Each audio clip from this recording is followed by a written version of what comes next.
Assalamu alaikum, hürmet Uyghur TV körülmenleri. Bugün Xitay hökumətinin qurulğanlığının 70 yıllығы, şundaqla Şərqi Türkistanның bastırışığa topduğur 70 yıl bolğan gün.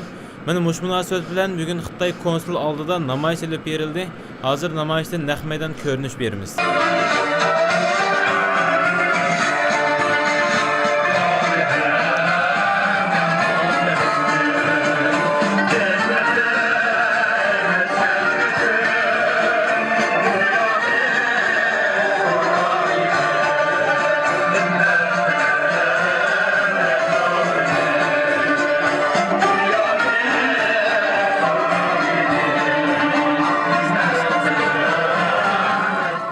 Kızılçin Türkistan'dan defol! Kızılçin Türkistan'dan defol! Kızılçin Türkistan'dan defol! Kızılçin Türkistan'dan defol! Bize iş anlatan intikam, intikam! Bize iş anlatan intikam, intikam! Sayın basın mensupları, millet yok edildikten sonra vatan da yok olur. Devlet de kurulamaz. İş bu nedenle terörist işgalci Çin devletinin Doğu Türkistan halkını, dinini, milletini, dilini, kültür ve medeniyetini, örf, adet ve enanelerini tamamen yok etme veya asimile ederek tamamen Çinlileştirme yönündeki planını bozmak evveliyat meselesi olmuştur.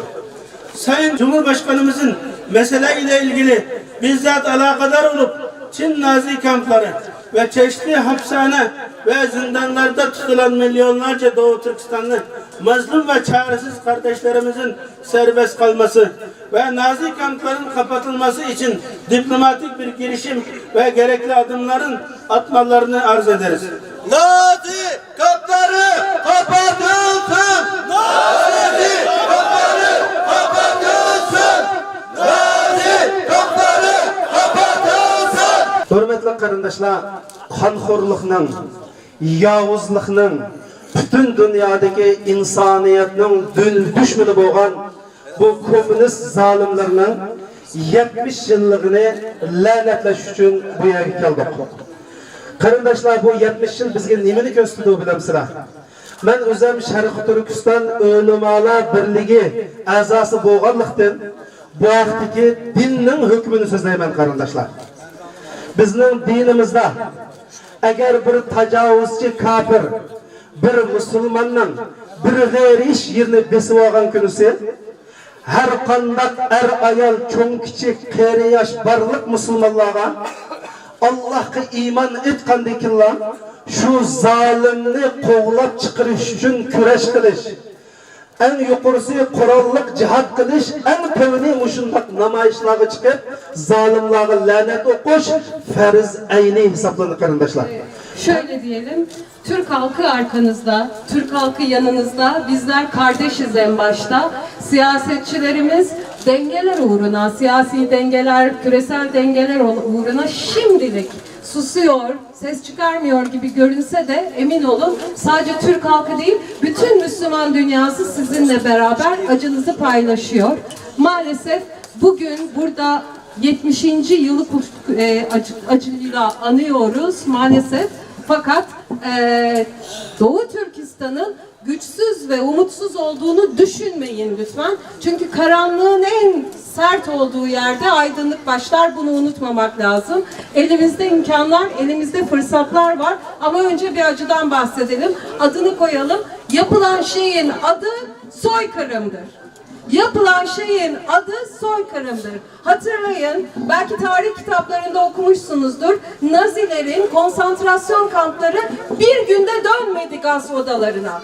Yavaş yavaş, adım adım ilerledi ve Çin'in yaptığı da budur. Bunun önce farkında olmak gerekiyor. Bir. İkincisi, siyasetin aslında ne kadar zayıf olduğunu da görmek gerekiyor. İki. Bir süper güçle karşı karşıya olduğunuzu düşünebilirsiniz. Ama Doğu Türkistan'ın, Uygur Türklerinin bulunduğu yerin ne kadar kıymetli olduğunu da sizler biliyorsunuz. Yol Kuşak Projesi adındaki yeni İpek yolu için Uygur Türklerinin bulunduğu yere, Urumçi'ye deliler gibi ihtiyacı var Çin'in. Bu yüzden yüzden aslında bu soykırımı yapmakta. Bu yüzden orada bir etnik temizliğe gitmekte. Bu yüzden orayı Müslümanlardan arındırmaya, temizlemeye çalışmakta. O zaman Müslüman dünyasına bir şey düşüyor. Sadece Müslüman dünyasına değil, bu bir insanlık meselesi. Tüm dünyaya bir sorumluluk düşüyor.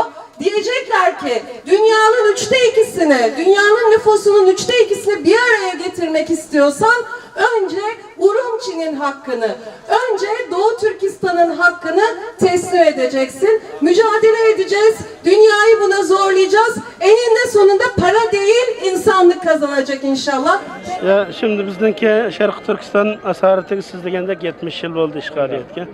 Bu Xitay bizni yok kılış için bütün devlet imkaniyetini işiltip 70 yılını yağı Xitaylaştırış, Xitay'ını bizden demografik yer zemin şeklini özgertiş tamamen Xitay'ın Şərqi Türkistan'ı bundan keyin baş götüremez kıpayımız dep 70 yıllık bir zulüm oturdu meylem bilimiz. Ama ahirki 3 yıl içinde Xitay 70 yılda kıyğınını bu 3 yıl içinde 2 katlap kıldı. Bundan keyin eğer biz Şərqi Türkistan azatlık için bütün kıyınçılıklarımızın, bütün zulümün, bütün istibdadının açıkçısı olan bu kulluk. Bu kullukni açmak için, azatlık erişmek için bu kıyınçılıklardan kutlanmayız. Bunun için halkımızda bugünkü günde 70 yıllık Şərqi Türkistan işgaliyetinin 70. yıllıkta bu irade gelişini arzu kılımız. Bütün halkımızın bundan keyin şu Şərqi Türkistan azatlık için kılınayotgan barlık hizmetlerge, siyasi hareket faaliyetlerge can cehli bilen bütün ailesi bu içe çoğun küçük demek imkaniyetini seferber kılışını. Pulu var kişi pulu bilen, cini varsa cini bilen, yani ilmi varsa ilmi bilen bütün imkaniyetini seferber kılıp nerede iş var, nemiş kılımız deydiğen haletke gelişini arzu kılımız. Çünkü biz bugün Nuh Aleyhisselam'ın kiyimesideki canlıklığa okşaş, bizim Şərqi Türkistan'ın kiliçeki, ümidi bu çeteldikiler. Az sanda nimimiz yok, muhaciretimiz 3 milyon etrafıdır var. Onun için biz bütün halkımızı, umumizlik Şərqi Türkistan azatlık seferberliğini başlatılışını isteyimiz.